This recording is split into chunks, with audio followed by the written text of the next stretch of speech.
Welcome to Power 5 on the Texas Law Talk Radio Network. This is Nick Augustine, and today we are talking about my predictions whether AI writing will threaten SEO and page rank in 2025 and going forward. Today, we need to talk about a few things. We're going to talk about Google, how it works, and how it rewards hard work. We're going to, secondly, talk about schools and courts checking for AI writing. We'll thirdly talk about AI output, how it can be wrong. We'll also talk about spam and bot concerns that many marketing firms won't mention, and how people skim or ignore, obviously, AI written content. All right, let's get down to it with Google. All right, this is long-standing truth about Google. Google rewards hard work. If you have a reasonable content marketing plan, you do the work yourself with regularly frequent original content, Google will rank you well. The elements for ranking include content quality, so focus on providing accurate and useful, authentic information. And Google can tell if you're using AI, by the way. So, good quality content. Also, make sure that you're using relevant keywords and phrases, but not too much, or you'll be seen as spam. Another risk with using AI for your writing. All right. Google also cares about sites that load well. So speed is important, and mobile devices, they have to load well on that too. They can tell if those are there. Additionally, backlinks are very helpful with SEO health. Backlinks is a whole nother thing. You can have sick backlinks, not good sick, but unhealthy backlinks that hurt everything. You really got to know what you're getting into if you're paying for backlinks. Those should be natural and organic things. Your domain authority is also important to search engine ranking, and that's your authority of your website. It's scoring the search engines. One of the factors there is how long you've had that domain. It's valuable in establishing authority. So moving and changing domains can hurt you. Believe it or not, your website structure and navigation are also factors, and Google search engine robots understand everything you're doing. You don't need to overdo it with 500 pages or blogs on the top of every hour in order to rank well. Schools and courts are definitely using AI and checking for AI in their writing. Educators are putting invisible type clues in their assignments and syllabus, which helps them tell if students are using AI in their projects, and they're in big trouble, mister, if they do. Also, some courts are prohibiting submitting AI generated pleadings, and even the judges' clerks may be doing it in the background on the DL, but you know what? It's not worth the risk. Don't lie to the judge. AI output can be wrong. Guess what? Folks, I learned firsthand. I wanted to know about this stuff so bad I went and got a job as a contract worker at Scale AI in Southlake, and wanted to learn what was under the hood. My job was being a law reviewer of law students trying to write better content than the AI could give output. And one example I like to give people is my experience with the Buick McPherson case. Um, I saw a lot of people who were talking about wheels, and a lot of students writing answers that they got from AI about all these tires and flattened tires and all that. But the case in Buick involved a wooden wheel. So there are all sorts of things that you get it wrong and miss kind of really important elements. In law writing, I just don't know how you can wing it with, you've got to know what you're doing. So AI and Google. So here's what I learned again. Like, we tested different products. Google, ChatGPT, and Facebook, they all have different AI systems, and they're all different. ChatGPT may have scored a 90 on the bar exam, but I don't think that Google or Facebook Meta could even get out the door.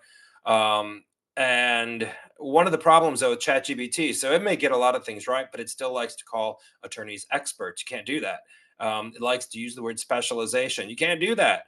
The folks at the Texas Board of Legal Specialization, they go through a lot of, they put you through a lot in order to get TBLS certified. So board certification is a thing, and ChatGPT doesn't know that yet. So I've seen all sorts of people who are putting out content that included talk about specialists, and it's wrong, and people are going to get in trouble with the bar. And yeah, it's a thing.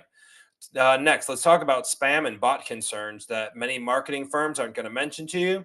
Websites and social media that are containing detectably generative AI writing can be treated as spam, and you could be deplatformed or downgraded online. Let's recall that a lot of marketing companies are jumping into practice areas and they don't know what they're doing. I've watched them personally add content to websites that I've had to fix. They think they know what they're doing, but again, they get it wrong and they have no clue. I still don't understand how a non lawyer without substantive experience can write about practice areas ethically. I just don't understand. I'm going to also refer to the fictitious bad marketing firm that I refer to as Cheap Trick Marketing. That's no reference to the band. I just thought it was cute. But Cheap Trick Marketing may show you a bunch of impressive traffic numbers by adding superfluous amounts of content and website pages, and that puts your site temporarily at the top of rankings. And they can show you all this robot traffic, which is really nothing more than the search engines visiting your site to scan that new content. And you're probably doing more harm than good. So if you let cheap trick marketing firms touch your website, they may have a good song and dance, and they may take advantage of the fact that you don't understand what they're doing because you're not a marketing professional. Buyer beware. Know what you're doing, ask all the questions. And if someone can't give you an answer that you can understand, keep asking or move along. All right, finally, my last point for the day is people, humans, people like me, skim or ignore obviously AI written content. We all laugh a little when we see the mistake of leaving the markdown language in social media posts that are way too full of too many emojis. Now, if you're the Hello Kitty law firm, maybe that's wonderful. But for most people, it's not that great. I know we've all tried AI and everyone needs to experience it them for themselves, and myself included. I tried, I liked it at first, and then I felt like I was cheating. I got the ick. And I did get some well formatted content, but it lacked the creativity. So I don't know if anything of mine would have been publishable had I not gone through it with a fine tooth comb. And I always wrote out my content first in outline form. And then what I would do is I'd feed it into the chat bot and with a good prompt. But I still had to vet every word because it still did things wrong and it would add things that weren't there or would. And if it was an article about me, or one of my services, it would mention me in literally every paragraph until I had to go back and readjust the prompt. So sometimes I spent so much time monkeying around with this stuff. It would have been quicker just to write it from scratch. And I'll tell you what, I missed writing. I'm a really good writer. I love doing it. I love outlining and organizing. I love every bit of it. I wouldn't do this otherwise. That's why I do it. It's the creativity. It's my thing.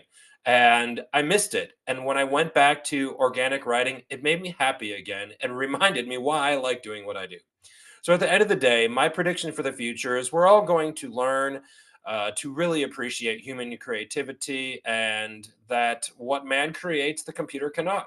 It is not good at creativity the same way that we are. All this stuff started with SEO and keywords. We went from writing really creative headlines and titles and creative writing to writing like robots. And when I learned to write by the people at the Chicago Tribune, when I was hired to write for their publications, I had to learn how to write for humans first and robots second. And sometimes the writing for the robots took over because everyone's so concerned about SEO and content. But at the end of the day, folks, if you have a good plan, you're going to publish blogs twice a month or once every week. Whatever you're going to do it regularly, stick to your plan and do it on your own. Write something that's long enough to be in depth, but not so short that it's not going to get noticed, but not so long that it's going to be a pain for someone to read. You just have to find out what works for you, get it done. I like to help people. If you don't hire a firm like mine and you're doing it yourself, let me come in and consult with you. You can do my 1 hour consulting plan and I'll teach you all the things that you need to know. Anyways, those are my predictions for AI in 2025 and beyond. I hope you have all had a wonderful week and are ready for the holidays coming up. It's time for me to stop working soon and just enjoy some time to myself. So that's all I've got for Power 5 today. I've gone a little over, but sometimes that happens. Thank you all for listening. I hope you enjoy my content and use it to its fullest extent. All right. Thank you all. See you soon. Bye bye.